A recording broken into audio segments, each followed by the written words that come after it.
From obscure beginnings as a warrior tribe of nomadic horsemen, the Ottoman Empire rose to become the most powerful force in the Islamic world.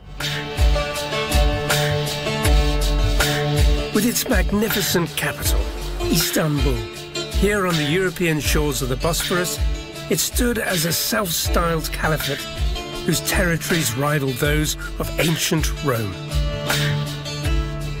This was an empire founded on military conquest, and the Ottomans had a mastery of Europe in their sight. For 500 years, the battle raged back and forth as the Ottomans tried to establish a permanent presence in Eastern Europe. It's a legacy that continues to haunt these contested lands to this day.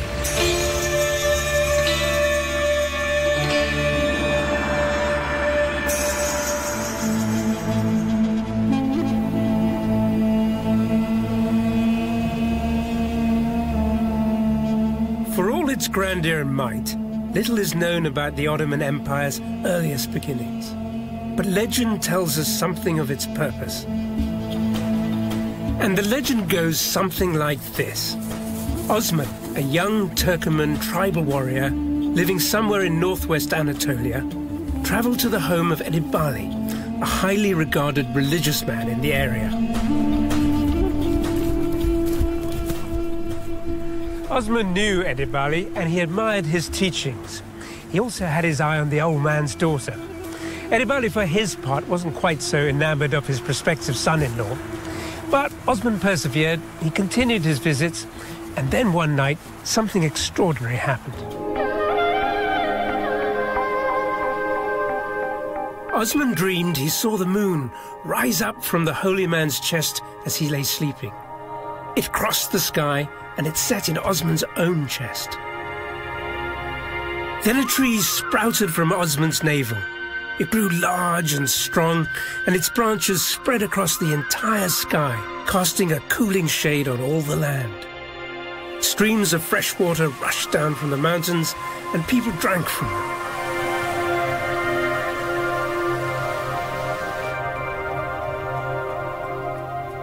Osman immediately woke up Edibali and told him his dream, which the old man interpreted as a divine prophecy, foretelling a glorious future for Osman and the expansion of his people. A dream of empire, no less. Well, the stuff of legend, probably. But Osman, the Turkoman warrior, was a real historical figure and is recognized as the founder of the Ottoman dynasty. The word Ottoman actually means the people of Osman.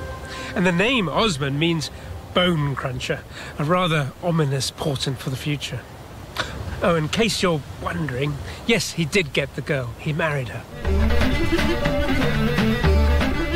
Exploiting their legendary skills as warrior horsemen, the people of Osman spread out across northwestern Anatolia.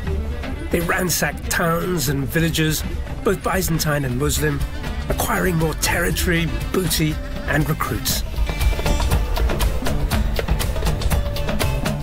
But it wasn't until they captured the Byzantine town of Prusa in 1326 that their status would change, setting them on a course for empire.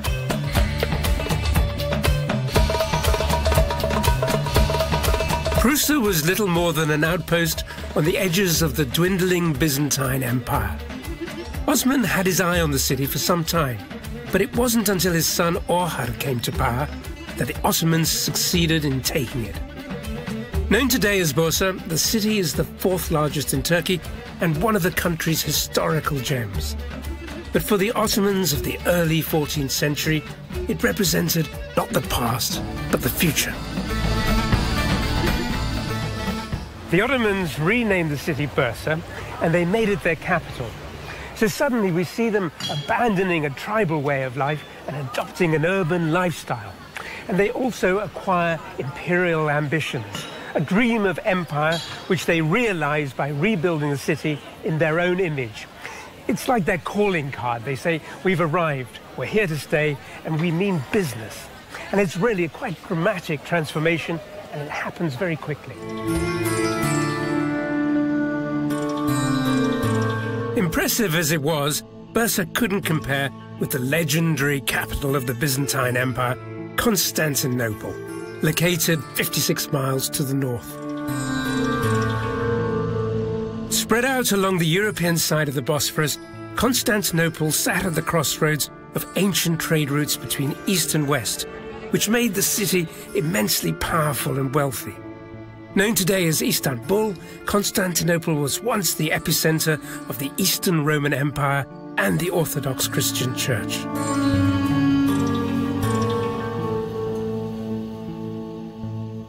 The Byzantine Empire had shrunk and was no longer powerful, but it had this cultural significance. It had been there since the first expansion of Islam. It had resisted attack by the early Muslim Arabs successfully. It had resisted attacks over centuries. It loomed hugely in the imagination and the political sort of landscape of the Ottomans and indeed of all the Muslims of the Middle East.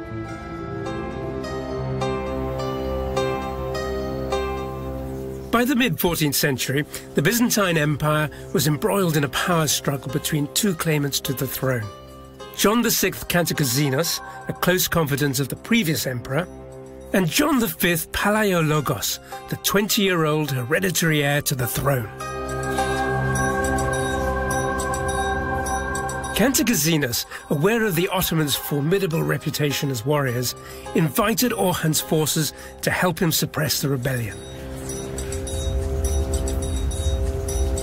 So, in 1352, an Ottoman force made its way to the Dardanelles Straits, a narrow strip of water separating Anatolia from the Gallipoli Peninsula on the mainland of southeastern Europe. Born of desperation, the Byzantine king's decision was to have dire consequences, not only for the future of Byzantium, but also the Balkans. The back door to Europe had been literally flung open to Ottoman expansion, and the pickings were rich. Landing on the European side of the Straits, Orhan's forces marched into Thrace, where they roundly defeated the Byzantine rebels. This was the first major battle the Ottomans would fight and win on European soil. Cantacazenos' reign was secured, but any expectations he might have had about Orhan's armies returning from whence they came were quickly dispelled. According to Islamic law, once some land has been conquered by Islam, it becomes part of the Islamic world. It was believed the Islamic world was destined really to sweep over the whole of the earth. And so there could only ever be an advance in this. And once the flag had been planted in a piece of land, it was theirs and it was non-negotiable. Ottoman forces swept northwards across Thrace with breathtaking speed. Bypassing Constantinople itself, they pushed deeper into Europe, reaching the city of Adrianopolis near the Bulgarian border in little more than a decade. Under late Byzantine rule, the Balkans was a chaotic collection of little kingdoms, very fragmented, and ruled by Christian feudal overlords who oppressed their peasantry very heavily. You could say, really, it was absolutely ripe for picking. There had been fighting between the Byzantines, the Bulgarians, the Serbs, various other people. The place was in a mess. It really provided an opportunity for the Ottomans to step in and actually to provide something a little bit better. In some places they were accepted, in some places they were even welcomed. It's almost like a sense of relief. Finally, the locals might be saying, we've got a government that can govern.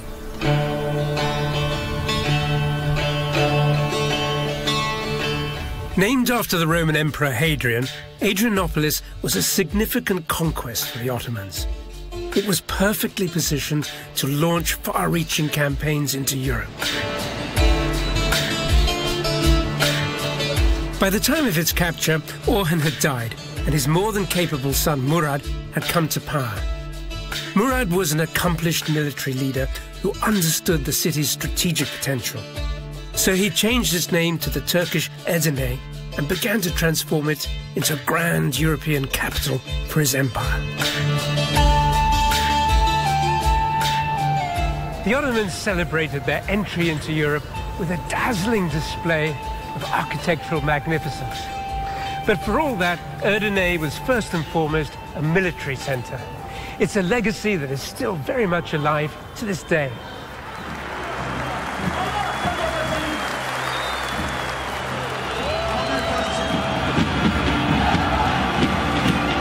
Edirne lays claim to the longest continually running state-sanctioned sports competition in the world, the annual Kirkpina oil wrestling tournament.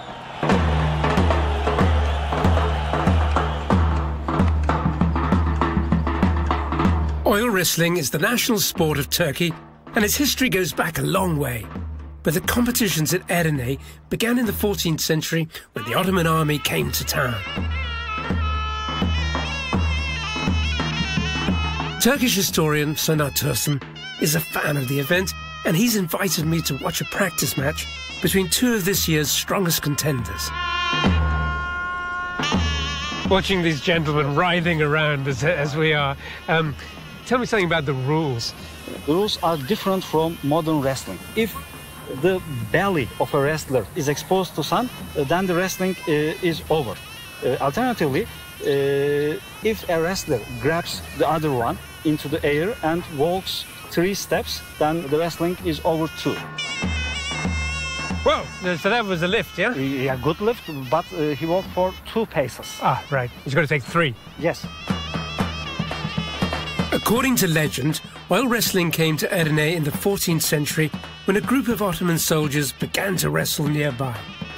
2 of the soldiers were so evenly matched that they wrestled through the night until they both died of exhaustion. To honour them, a wrestling competition has taken place in Edirne ever since.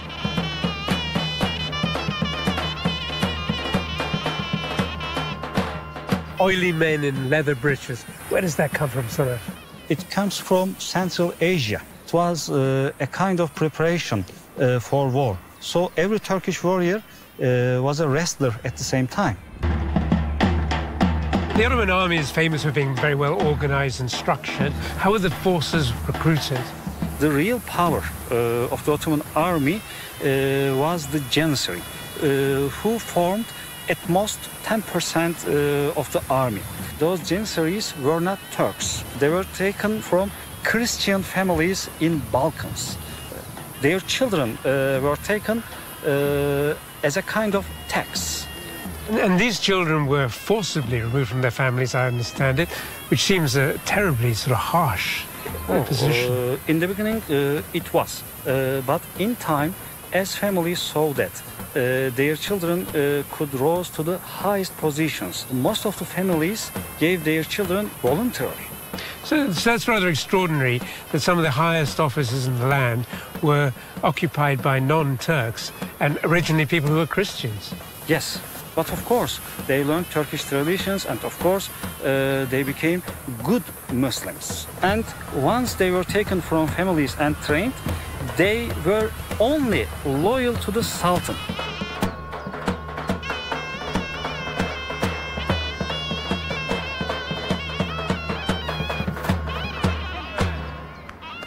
So that's game over, is it? Yes.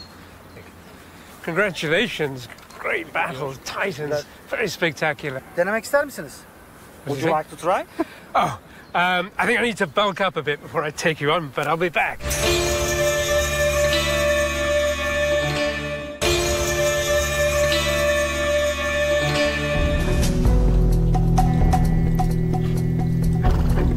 In the latter half of the 14th century, the Ottoman army was probably the most efficient and formidable fighting force in the Western world.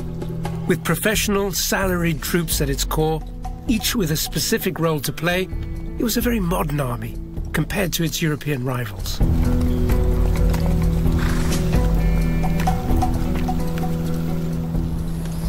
Each division was immediately recognizable by its colorful uniforms and insignia, feathers, plumes, that kind of thing. And it played a very specific role in the Ottoman war machine. Now, these rather fearsome bunch of desperados behind me. They're from the Balkasir Karesi Cavalry Enactment Group, and they're going to show me exactly how all of this fitted together. Gentlemen, are you ready? I'm out of here.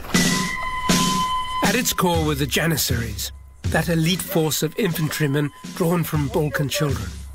A salaried force loyal to the Sultan, the Janissaries were highly trained fighters likened to the Roman Praetorian Guards. Their reputation for ferocious charges was unrivaled.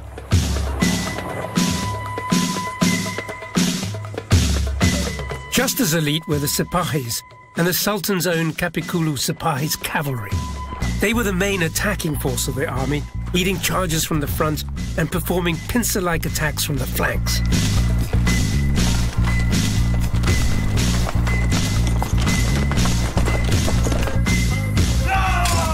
Then there were the irregular forces.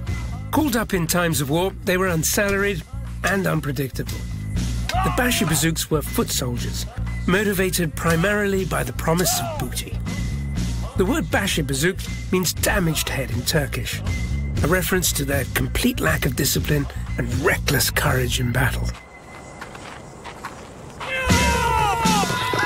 Last but not least were the Akinji, a light cavalry used for surprise attacks and lightning raids on the enemy before the battle had even begun. Often drawn from religiously motivated warriors, the Akinjis were the jihadis of their day. Known as the Crazies because of their suicidally courageous tactics, they were respected for their horsemanship and skilled use of weaponry.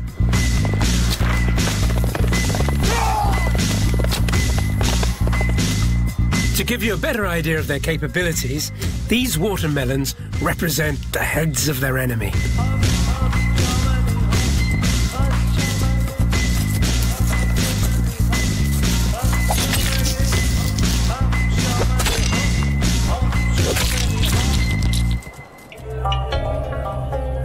With his well-organized army, Murad marched deeper into the Balkans, sweeping eastward to the shores of the Black Sea, westward to the frontiers of Greece and Macedonia, and northward into Bulgaria, taking the important trading center of Plovdiv in 1364.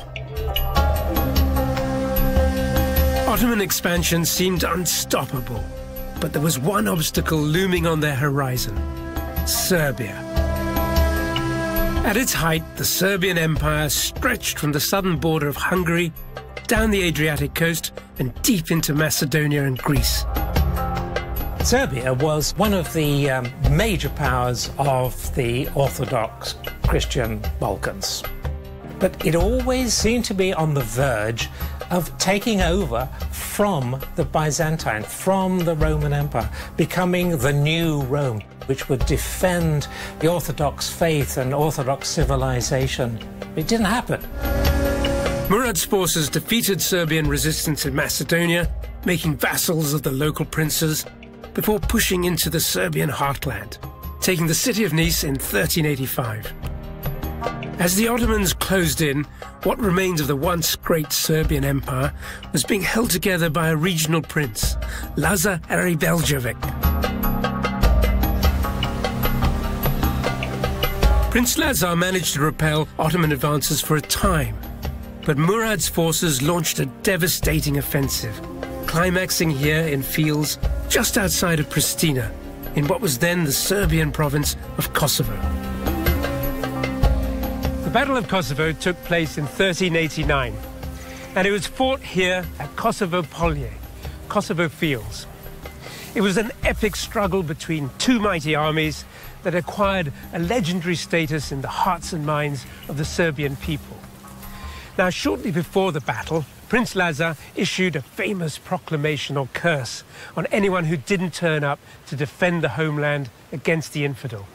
And it goes like this: whoever is a Serb, of Serb birth, of Serb blood, of Serb heritage, and comes not to fight at Kosovo, may he never have progeny born of love, neither son nor daughter. And may nothing sown by his hand ever grow, neither red wine nor white wheat. And may he be forever dying in filth, as long as his children may live. Pretty potent stuff. On June the 15th, an Ottoman force of some 25,000 men under the command of Murad himself clashed head-on with a Serbian force of about 16,000 under the leadership of Prince Lazar. The Serbs put up a good fight, but they were ultimately no match for the superior numbers and discipline of the Ottoman army.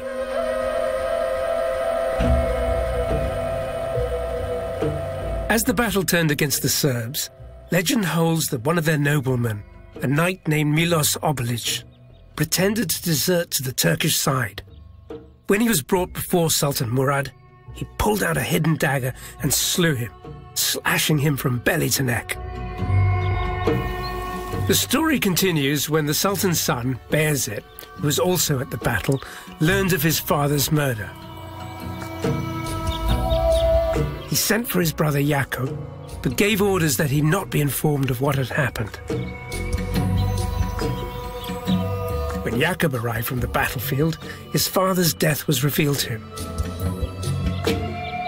But what he didn't realize was that his brother Bayezid had arranged for him to be strangled to death, leaving Bayezid as the sole heir to the Ottoman throne.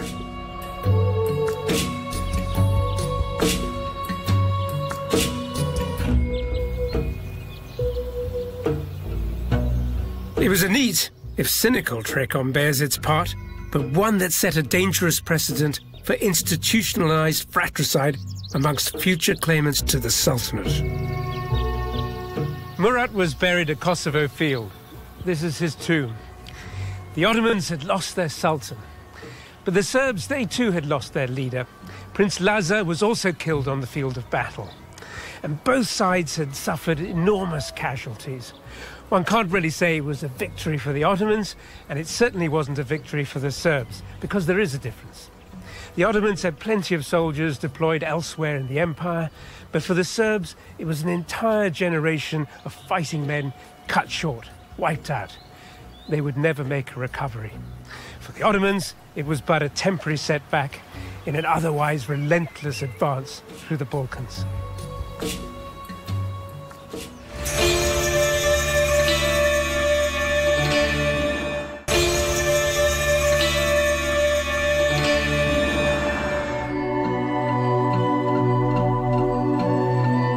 Despite a policy of religious tolerance in the Ottoman Balkans, many Christians did convert to Islam. And one of the most popular engines of conversion were the dervish orders.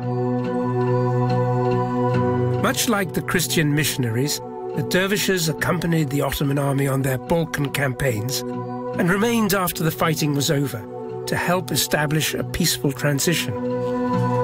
Offering a more mystical form of Islam, dervishes were very popular and continued to thrive in pockets of the Balkans.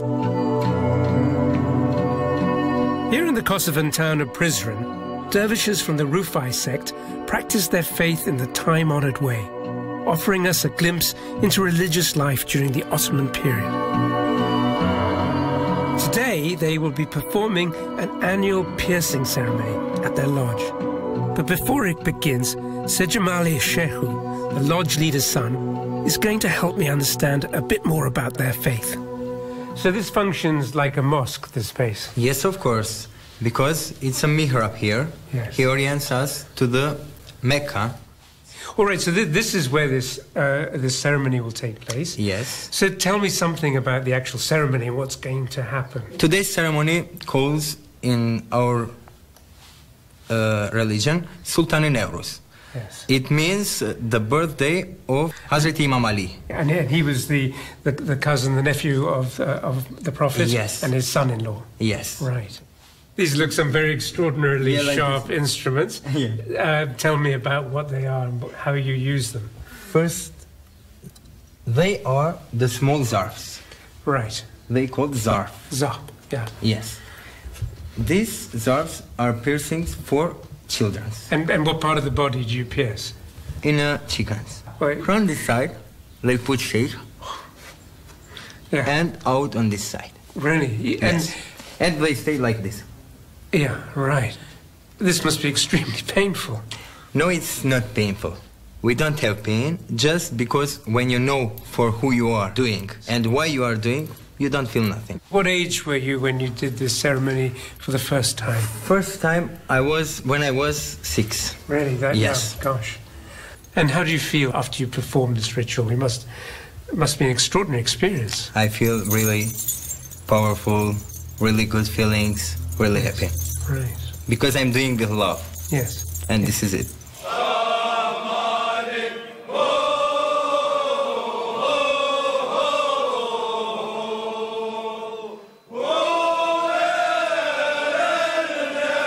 The ceremony begins with the arrival of the lodge's spiritual leader, Sheikh Shahu.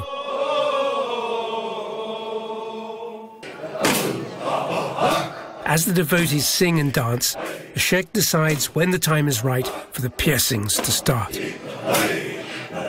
There is no set order to the proceedings. Sheikh Shahu spontaneously chooses those he feels are ready. Blessing the implements with his lips, he begins.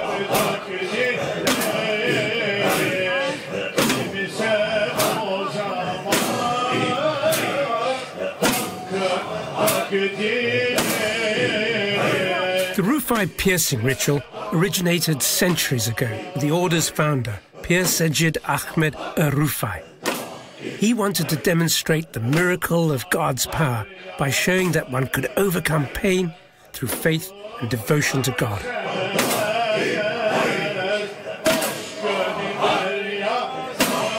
You know, this ritual in the context of the dervish community, it's all about devotion to Allah. But I can see how this kind of mystical Islam might have also had an appeal to Christian communities in the Balkans as well.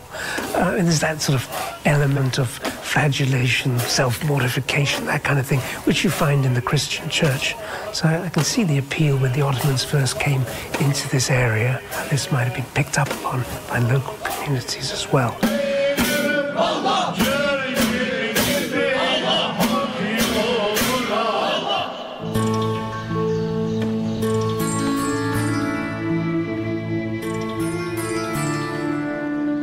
There may have been a degree of religious harmony in the Ottoman Balkans, but the Battle of Kosovo raised alarm bells across many of the Latin Christian nations in Central Europe, in particular Hungary. With Buda, part of today's Budapest, as its capital, 14th century Hungary was one of Europe's largest and most powerful kingdoms. Controlling much of present-day Austria, the Czech Republic, Croatia and Romania, Hungary was acutely aware of the Ottoman menace now threatening its southern borders. The medieval kingdom of Hungary was huge. It was also emphatically Catholic Christian. Hungary is the frontier between Catholic, that is Latin, Christendom, and the Orthodox world. The Hungarian state, you know, a bit like the Serbs, they expected to become the dominant power of this very large region. All of a sudden, there's another dominant power that seems to have come from nowhere. So we've got to stop them.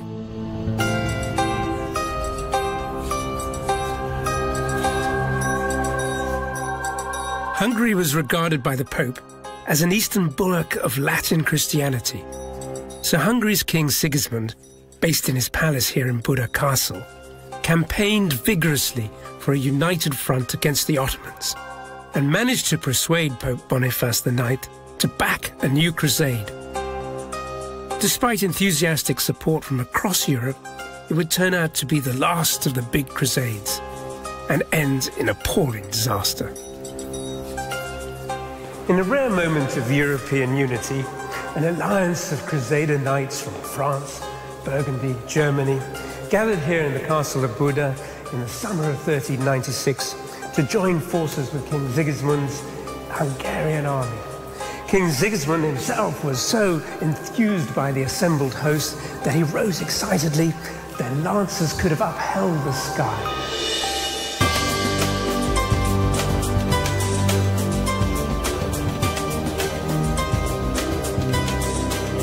In July of that year, the Crusader army headed south along the Danube River towards the Balkans, where they would join up with local forces to rout the Muslim invader from Europe once and for all. Then it was on to the Holy Land to liberate Jerusalem from the sword of Islam. Well, that was the plan, anyway. The Crusaders' chosen course, the Danube, was a hugely important waterway and trade route that flowed from southern Germany, past Vienna and Budapest, and down through the heart of the Balkans to the Black Sea. And it formed a natural border between Serbia, Bulgaria, and the Romanian province of Wallachia. By the 14th century, the river had become the front line in a war between Hungary and the Ottoman Empire that would last for years to come. Whoever held the Danube held the advantage. The Ottomans occupied a number of fortified positions along the Danube River, which the Crusader army was keen on liberating. The most important of these was the garrison town of Nicopolis, which lay downstream from here, a few hundred kilometers through these gorges. And in order to get there, they had to pass through treacherous enemy territory with the threat of ambush at every bend in the river.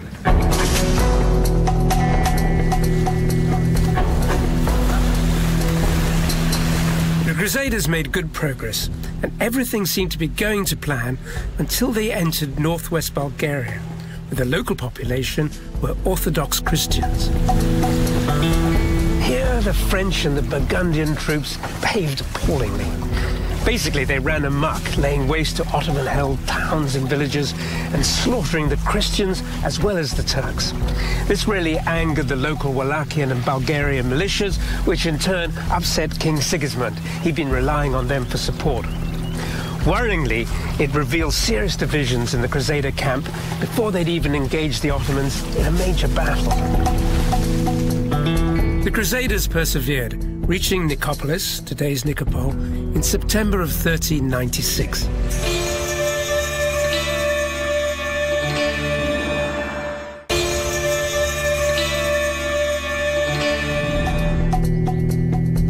These days, Nikopol is a sleepy Bulgarian town with a sizable Muslim minority. But in the 14th century, it was an important Ottoman stronghold on the fringes of their empire. Sultan Bayezid had fortified the town well, manning it with both Ottoman troops and Orthodox Christian vassals. But he and the bulk of his army had yet to reach the city before the Crusaders arrived. Sigismund's forces laid siege to Nikopol's sturdy fortifications, including its citadel, which stood here on a bluff overlooking the river. But they failed to take the town before the Sultan turned up with his reinforcements. The ensuing battle would be a humiliating disaster for the Crusaders on many levels. The Crusaders had been misbehaving themselves, not just with the raping and pillaging, but having a fair number of whores and prostitutes with the army, feasting and carousing and generally not behaving like a sort of pious Christian army. They were caught with their trousers down, in many cases, literally. King Sigismund tried to organize some kind of plan of attack. He suggested that his own troops, who were experienced at fighting the Ottomans, should lead the order of battle with the French following. But the French weren't having any of that. They weren't going to follow some Hungarian peasants into battle, so they charged off in their rather drunken stupor, and instead of meeting their great, glorious battle of the Sultan, they met their deaths. The Burgundians, they wanted to just get in there and get stuck in, because this is the way they fought. Massive cavalry charge, busting through the enemy. They were quite convinced they could just push aside anything. Well, in actual fact, they did. They pushed aside the first line of defence. They smashed into and through the second line of defence. They're exhausted. They're absolutely exhausted. And then all of a sudden, there's another Turkish army charging downhill against a bunch of sweaty, exhausted, thirsty, and very often wounded or injured men in heavy armour. And there was a certain amount of fighting, but they just bowled the Burgundians over. Angered by the Crusaders' slaughter of Ottoman prisoners in the lead-up to the battle, Bayezid ordered his own captives beheaded. The resulting bloodbath was reported to be so violent that the Sultan himself became sickened and stopped the massacre halfway through. It was picked up by the Christian propagandists, portraying the Muslims as ruthless barbarians who slaughter their prisoners. And on the other side, the propagandists saying precisely the same thing about the Christians, because they had already slaughtered many of their prisoners just before the battle started. So this is feeding into the mythology of fear, mistrust, and eventually hate on both sides.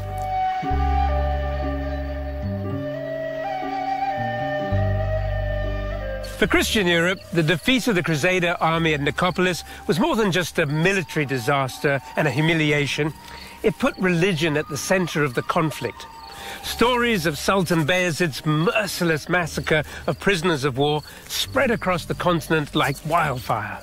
The Ottomans were not just a foreign invading army, they were evil incarnate, and their Sultan, the Antichrist.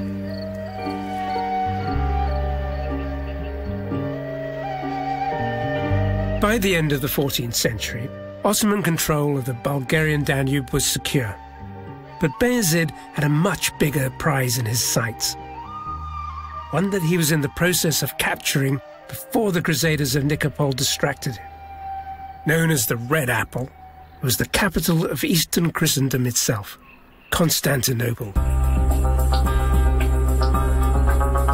Surrounded on all sides by Ottoman territory, it was only a matter of time before the famed city would fall.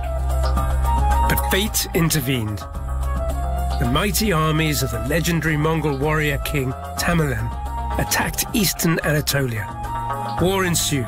Bayezid was taken prisoner and died, leaving the very future of the Ottoman Sultanate in question as rival sons fought for the throne.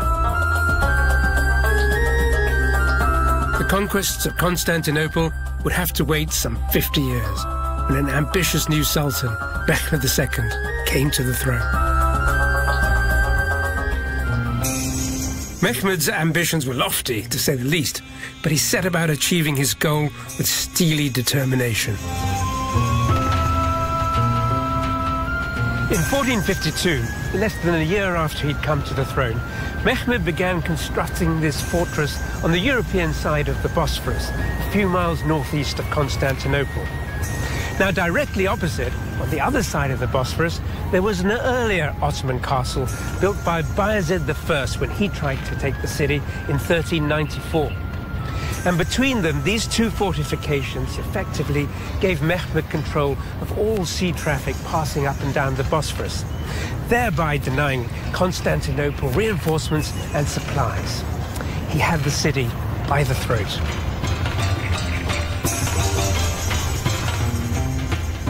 The other thing he does is that he's the first Ottoman Sultan to construct a fleet. And he built a fleet of about 25 ships at Gallipoli, and these appear outside the walls of the city, and these completely stun the defenders. But Mehmed had another trick up his sleeve, a secret weapon he had specially commissioned to bring Constantinople to its knees. It was a new super cannon, larger and more powerful than anything seen before.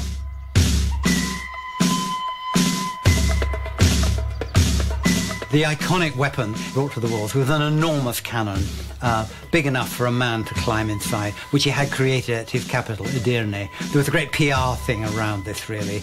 He had it hauled outside the city walls of Edirne. He had the cannon loaded and fired, and the huge shot, which weighed about half a ton, shot across the land for about a mile and buried itself in the earth. And he made sure the news of the coming of this cannon preceded it, so that it was a psychological weapon as well as actually a weapon of war. With Constantinople's sea approaches sealed off, Mehmed surrounded the landward sides of the city with a force of over 100,000 men and an enormous range of artillery. Constantinople's legendary walls had withstood numerous sieges in the past, but this was a new kind of threat, of a size and capability never seen before.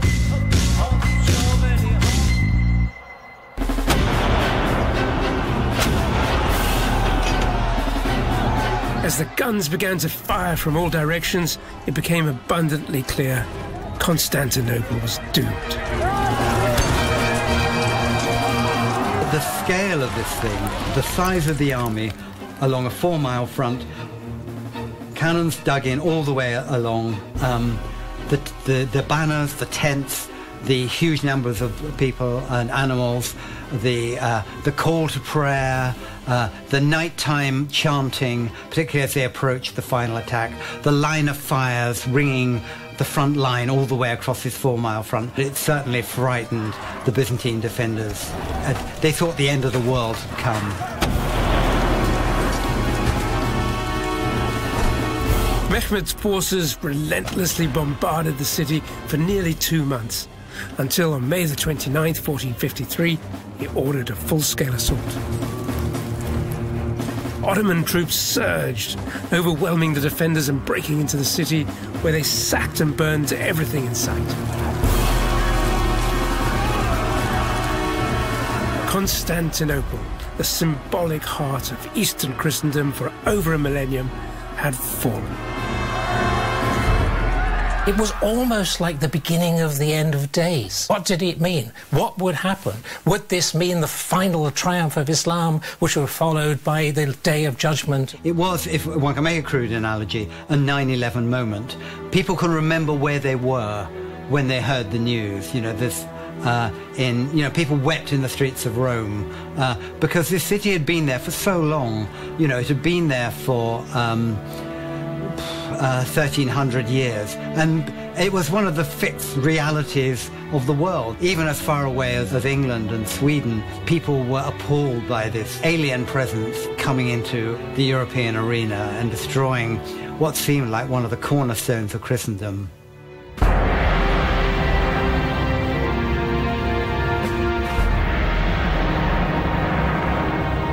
For the Muslim world, the fall of Rome, Eastern Rome, Constantinople, the bastion of Christianity against Muslim expansion, was hugely significant, because this catapulted the Ottoman state into the center of the perception of the Islamic world. All of a sudden, this sort of nouveau bunch of characters suddenly become the center of power, center of cultural perceptions in the Middle East. This was really, really profound.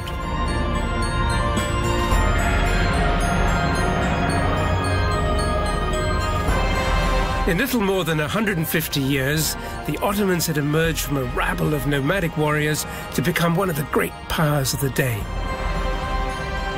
Now the empire would enter into a golden age, a flowering of cultural and artistic achievements. But the Ottomans were not about to put away their sword.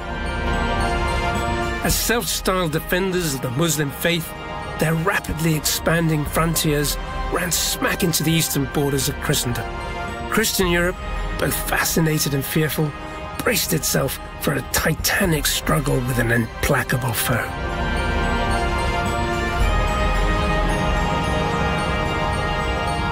Part 2 of Ottomans versus Christians, we follow the Ottoman campaign into the heart of Europe and the Great Siege of Vienna.